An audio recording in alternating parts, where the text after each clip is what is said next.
우리가 어떤 일을 할 때에 양이 중요합니까? 질이 중요합니까? 라고 하면 경우에 따라서 다를 것 같습니다. 어떨 때는 양이 중요할 때가 있죠. 그리고 또 어떨 때는 질이 중요할 때가 있을 겁니다. 여러분, 외식을 위해 식당을 찾아가면 이 나이대에 따라서 좀 다를 것 같습니다. 남자들의 경우는 보통 제 기억에도 20, 30대는 그냥 양입니다. 공깃밥 계속 주고 라면도 무한 리필도 해주고 그러면 맛이 웬만하지 않으면 그냥 그 집을 가게 되죠. 근데 나이가 좀 들어가게 되면 이제 양을 중요하게 여기던 것이 이제 서서히 이제 질을 중요하게 여기는 것으로 좀 바뀌게 됩니다. 오늘 이 말씀은 군대의 군사를 모집하는 것에 관한 내용입니다. 가나안 땅에 들어가서 전쟁을 하게 되는 경우가 이제 숱하게 생길 텐데 하나님이 그때 적용해야 하는 군대 모집의 수칙과 같은 그러한 것입니다. 다른 군대가 아니고 하나님의 군대이기 때문에 하나님께서 알려주십니다. 무엇이 중요한지, 어떤 게 중요한지를 하나님이 알려주시는데, 결론부터 미리 말씀을 드리면 하나님의 군대는 양보다 질입니다. 이것은 어떤 상황에서도 또 어떤 조건에서도 관계없이 하나님이 보이시 아주 일관된 기준입니다. 1절 말씀을 보십시오. 본문 1절에 내가 나가서 적군과 싸우려고 할 때에 말과 병거와 백성이 너보다 많음을 볼지라도 그들을 두려워하지 말라고 하십니다. 애굽 땅에서 인도하여 내신 내 하나님 여호와께서 너와 함께 하시느니라. 그러니까 상대편 군대의 군사의 숫자가 우리보다 많은 것을 볼지라도 그것으로 두려워하지 말라 하신 이 말씀은 이런 얘기죠. 그것으로 전쟁하는 거 아니다, 이런 얘기입니다. 그것으로 두려워하지 말라는 것은 그것으로 전쟁을 하는 것도 아니고 그것으로 전쟁을 이기는 것도 거기에 전쟁이 달린 것도 아님을 하나님이 알려주신 것입니다. 바꿔 말하면 하나님의 군대는 군사의 숫자의 많고 적음을 하나님은 중하게 보시지 않는다 하는 뜻입니다. 오히려 그 반대입니다. 반대. 하나님은 자꾸 걸러내세요. 일반적인 경우는 여러분 그렇지 않습니까? 할 수만 있으면 한 명이라도 더 징집하는 것이 일반적인 군대의 아주 일반적인 방식일 것입니다. 한 사람이라도 더 모으는 것. 근데 하나님의 군대는 할 수만 있으면 사람들을 돌려보내려고 하십니다. 이게 징병이 아니죠. 징병이 아니고 모병이고 또 모병 중에서도 아주 엄격한 기준을 가지고 선발하는 과정을 거칩니다. 한마디로 말해서 소수 정예만 차출해서 일종의 특공대를 만드는 그런 것과 같습니다. 오늘 본문 보시면 몇 단계에 걸쳐서 병사를 걸러내는 작업을 하십니다. 가장 먼저 누구를 나서게 하는가 보니 2절 보시면 제사장입니다. 너희가 싸울 곳에 가까이 가면 제사장이 나가서 백성들에게 말하라고 합니다. 3절처럼 말합니다. 3절. 이스라엘아 들으라. 너희가 오늘 너희의 대적과 싸우려고 나와왔으니 마음에 겁내지 말며 두려워하지 말며 떨지 말며 그들로 말미암아 놀라지 말라. 이 얘기는 겁나고 두렵고 떨리고 놀라는 사람들 다 안 된다 하신 것입니다. 일종의 정신교육 같은 그런 것일 수 있고요. 또 이와 같은 기준으로 지금부터 군대를 재편성하겠다 하는 것을 알려주신 그런 말씀과 같습니다. 제사장이 먼저 나와서 이렇게 쫙 얘기하면 그 다음에 누가 나서는가 보니까 5절 보십시오. 5절, 6절, 7절에 나오죠. 5절에 책임자들 이렇게 되어 있죠.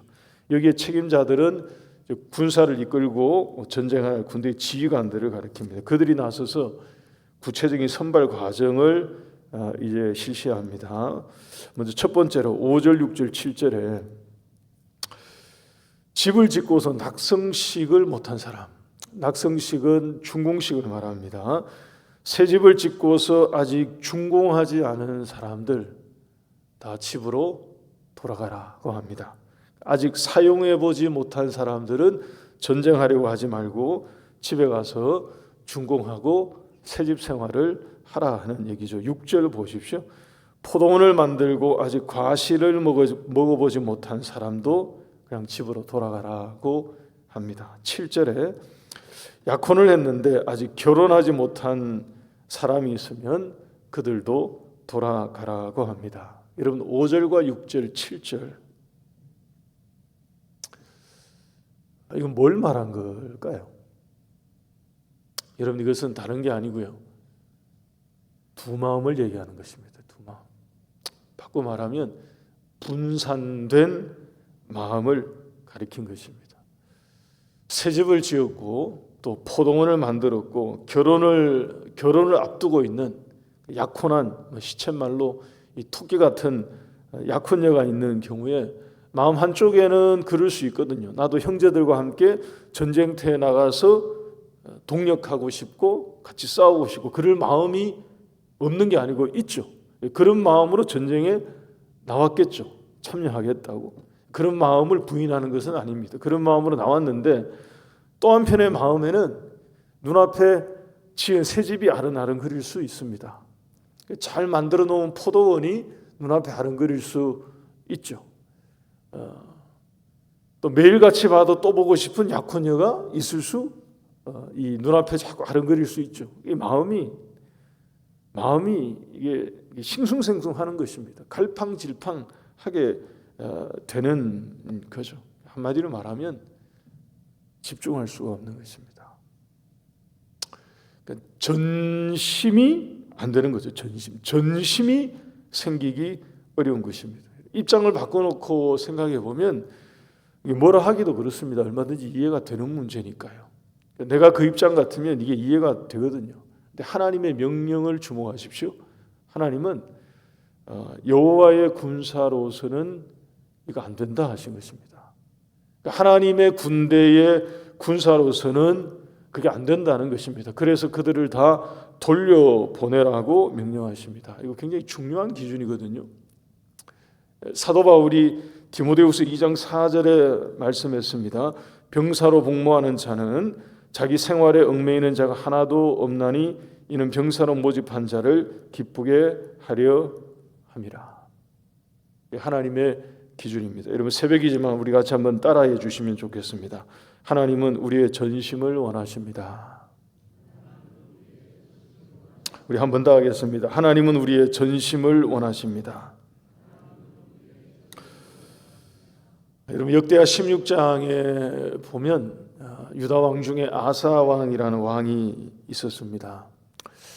그때 당시에 북쪽 이스라엘의 왕이 비슷한 이름의 바아사라는 왕이 있었습니다. 이 바아사가 유다를 치기 위해서 전쟁을 일으켰습니다. 유다의 아사 왕과 북이스라엘의 바아사 왕이 충돌을 하게 되었는데 유다의 아사 왕이 북이스라엘의 군대를 보고 두려워하기 시작했습니다.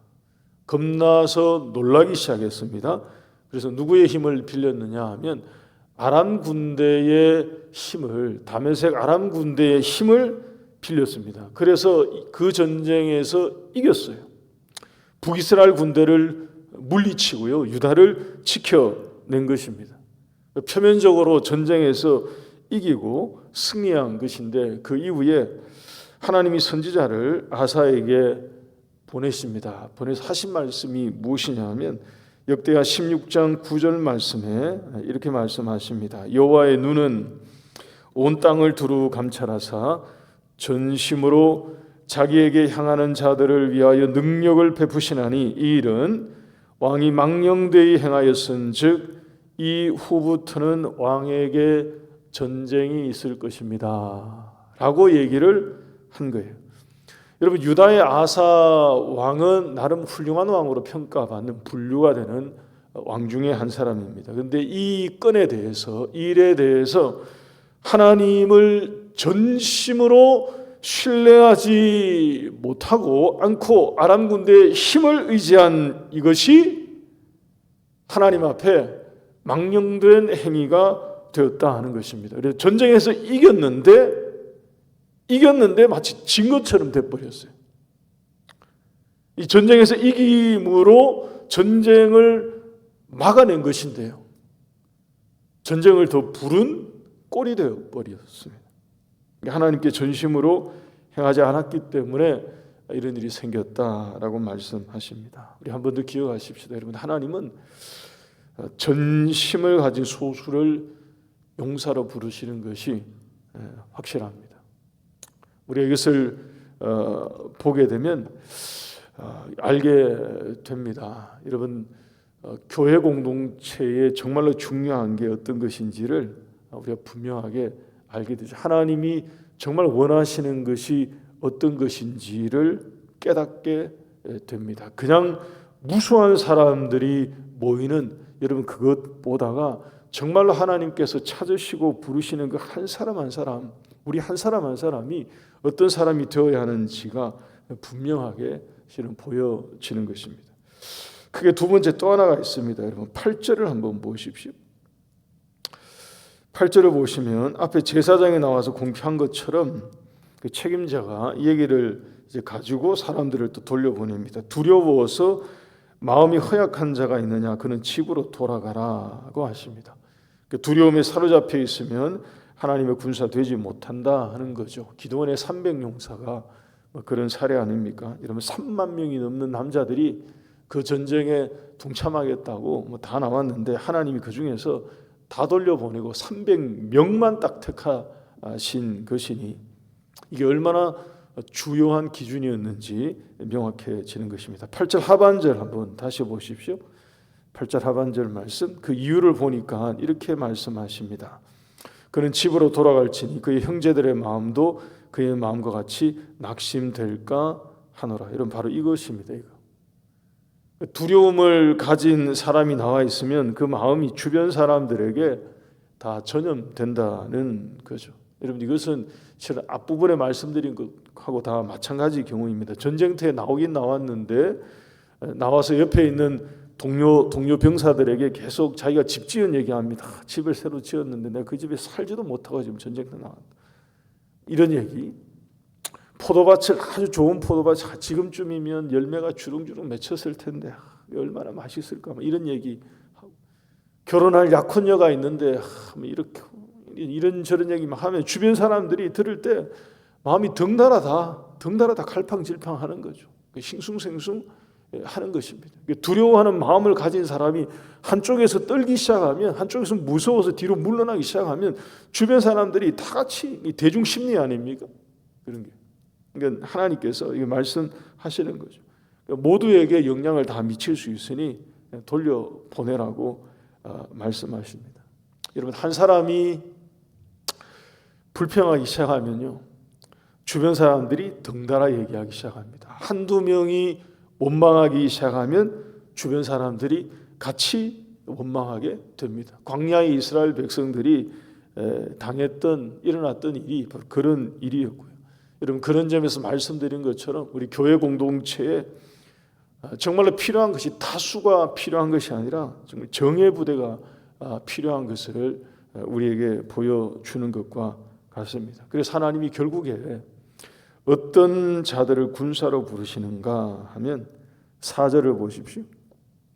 4절 말씀. 우리 같이 한번 읽겠습니다. 4절 함께 읽습니다. 시작. 너희 하나님 여호와는 너희와 함께 행하시며 너희를 위하여 너희 적군과 싸우시고 구원하실 것이라 할 것이며. 여러분, 이 약속을 믿고 확신하는 사람만 실은 하나님은 남기기를 원하시는 것입니다.